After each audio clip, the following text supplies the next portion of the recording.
Don't miss the coolest new tank from Forge World. Oh yeah, it's for the Custodes. Spiky bits.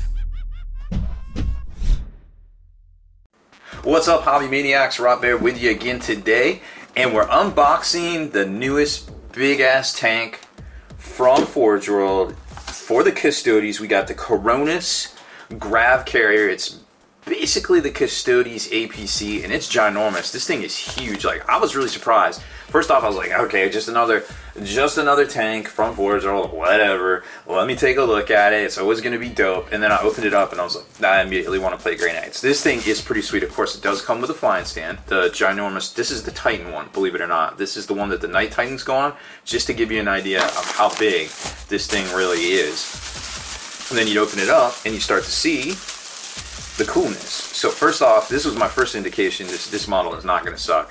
So you see here, you've got all sorts of anti-grav detailing and plates underneath the carrier right there. And then you flip it over and look at that awesome detail on the inside. And I was like, wait a minute, this goes on the inside. Oh snap, this thing opens up. Uh-oh, what's this going to be about? So then I started looking more through it, and we opened up all of this and started seeing the sides, and check that out. The sides have little seats, and these just aren't any size seats. These aren't Space Marine size seat. These are Custodes size seats, like almost Terminator size right here.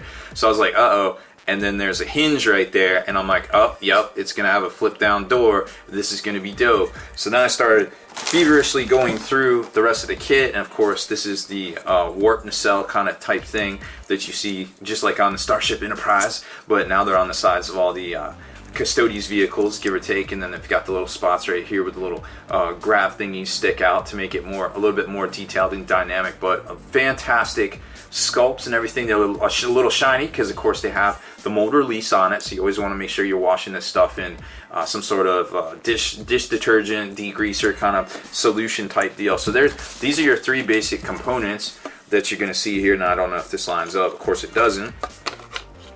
No, it doesn't. So this is supposed to, oh, actually it does. So this is how this goes. The front of the carrier is actually right here, and then the ramp flips down in the back where the engine is. So that just gives you an idea of how the assembly goes together, how it would go if we didn't have the flashing on it. A bunch of parts right there, the other side, and then we've got the other nacelle or engine nacelle.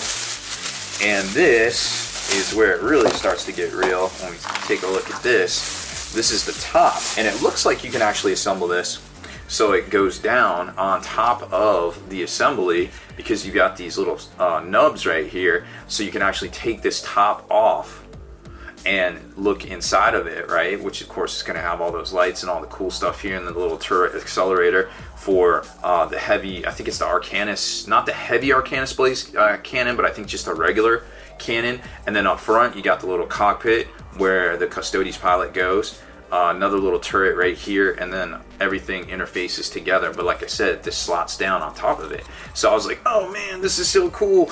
I love this kit. It's awesome. I want to play Custodes immediately. So let's zoom out a little bit and take a look at the instruction manual. Here, let's get this out of the way and zoom out just so we get a feel for what the kit is actually all about. But I was so excited, I wanted to show you the actual parts before we got into it. So here it is right here, and you can kind of see what I was talking about. Like, everything kind of mates together. This is two parts. The nacelle locks into the side fuselage, and then the top goes over the whole assembly, because it can lock together, because remember the sides, it looks to be, this is just my assumption here, but I'm pretty sure I'm spot on. So this makes an assembly, and then that top locks down on all of this right here, and then there's little engine pieces that go into this, which are in that baggie there. So here it is. Here's the exploded view showing you everything that comes with it. The sides, the front, the back ramp, all of the extra anti-grav plates and things that go onto it, and then the engine assemblies right there. And then there's the instructions for how it goes together. Front bulkhead plate right there that separates the cockpit. That does go down indeed on top of it, and you can leave it off, it's optional. And then right there, it's the engine assembly, the optional plates assembly, some of the forward weapon batteries right there, more of the underneath detail, some of the detail on the back. There's your cannon, which is still pretty potent, even though it's not the heavy one. I think it's strength 8 AP1. We'll take a look at the rules here in a second. So that is everything. And then we got the little parts bag, which contains all the stuff. There's the front where it kind of sectioned off the cockpit. Here's your little anti-grav plates right here. Like I said, they go on this bad boy right here, just to make it a little bit more detailed and kind of three-dimensional kind of type deal. Here's your engine parts, more engine parts, more engine parts. Where's the cannon? Here's the cannon. So here's the turret with the cannon right here. And this is really cool, and we've talked about this in the past. Now this is way bigger. This is actually big. This is 80 millimeters right here, give or take. And this is that little clear resin flying stand piece that they can use universally now. Lock into this, and then this locks onto the base itself, and it almost makes a flying stand for whatever size you want to put it on. We've seen in the past smaller ones for the smaller land speeder kind of version that the Custodes have, and we've seen a middle range one too. For the, I think they call it the Custodes, the Custodes, and then here's the ramp that flips down in the back with the Unification War symbol on it, it looks like, and a couple of maneuvering fins and some bits and bobs that go onto it, and the forward weapon battery right there that you can attach, and you're actually supposed to put this in so it still swivels. This attaches in the back of that assembly. And I think that is about it. Yep, that is about it right there. So let's take a look at the rules, because now we have the new book.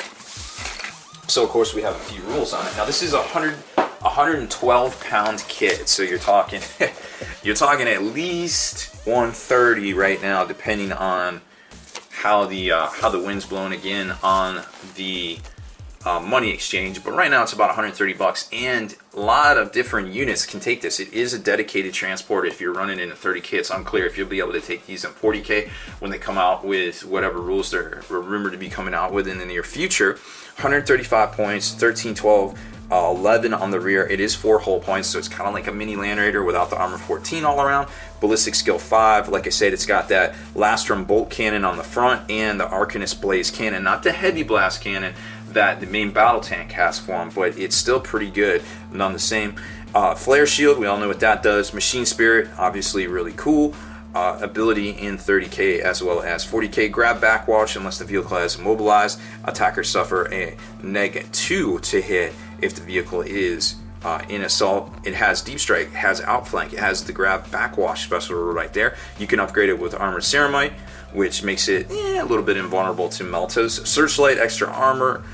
Cronus Grav-Carrier has a transport capacity of 12 models. Now a lot of units for Custodes in 30K are minimum unit size of 3. You can upgrade it to 6, you can upgrade them to 12, but they start out at 3 for the most part, generally. Now 135, and then here is the weapons. Where is it? Not the heavy blaze cannon, which is really awesome. That's on the main battle tank. It's super good effect right here, but it still has the regular blaze cannon, which is a concentrated blast of 48, strength 8 AP1, heavy 1 exo shock, or you can do it as a 36-inch range, strength 6 AP5, heavy 1 burst fire, air quotes, kind of thing. And then the exo shock rule is if it scores a penetrating hit on a target, roll a d6. On a roll of a 4, a second automatic penetrating hit is inflicted on the same target against which cover saves may not be taken. Now, cover saves and Melta are the kings of 30K. I mean, D is too, but you don't see it as much as you do in 40K, so that's pretty significant right there. Obviously, the Custodes are pretty baller when it comes to the weaponry, and just having that sort of thing on a 135 point transport is almost a mini battle tank in and of itself. But coupled with its ability to actually carry the Custodes into battle, the various squads from, you've got just your basic Custodian guard squads, your Sentinel squads, to you can't do anything with the Dreadnoughts, to your Heraton, and even the Terminators themselves can fit in here, but they are bulky, so you would only be able to get 6 in here, it looks like. Yep, you'd be only able to get 6 in here whenever they actually are released. But that's pretty much it. I think it's a great little kit, and I was really shocked. I was like I said, I got it, and I was like, okay, it's just another tank from Forge World, no big deals. And then I opened it up and I started looking at it. I'm like, man, this thing is awesome. And this thing's huge. Don't get it twisted. This is bigger than a Land Raider. We're talking once you get the the engines on this thing, we're talking wider, or just as wide as a Baneblade, if not as long as a Baneblade tank. Now, it's going to be close, and I'm not going to make that claim 100%, but it's definitely as wide as a Baneblade. A Land Raider would definitely fit inside of this footprint for sure. This is a very large chunk of resin, and I feel like once you weigh the kind of the pros and cons, like, hey, what do you get? Hey, how detailed is it? Okay, 112 pounds seems like a decent price for something like that, when you consider that, yes, a Baneblade equivalent from Forge World is a lot more dollars, but remember, this is a dedicated transport, so chances are you're going to need more than one, if you know what I mean. So that's kind of the rub right there. Like, affordability wise, it doesn't seem too bad once you do a breakdown on it, but then you realize that, oh, well, I'm probably going to need more than one of these if I'm trying to run it in my Custodes army. So there it is. But again, it's a beautifully detailed kit, and it looks like it is also kind of a little bit of a showpiece as well, because you can take this top off. So I love it. I think this is a great kit, and I can't wait to see one on the tabletop to look at a little further. Deleted scenes, bonus content, and all the interviews and post-game wrap-up videos can be located in the Hall of Veterans on thelongwar.net. Visit thelongwar.net today and try a week completely free with no strings attached. That's not all. Thelongwar.net is also your hobby resource for exclusive early access with an ad-free experience to all your favorite videos. Members of the Hall of Veterans gain early exclusive access to multiple hobby videos.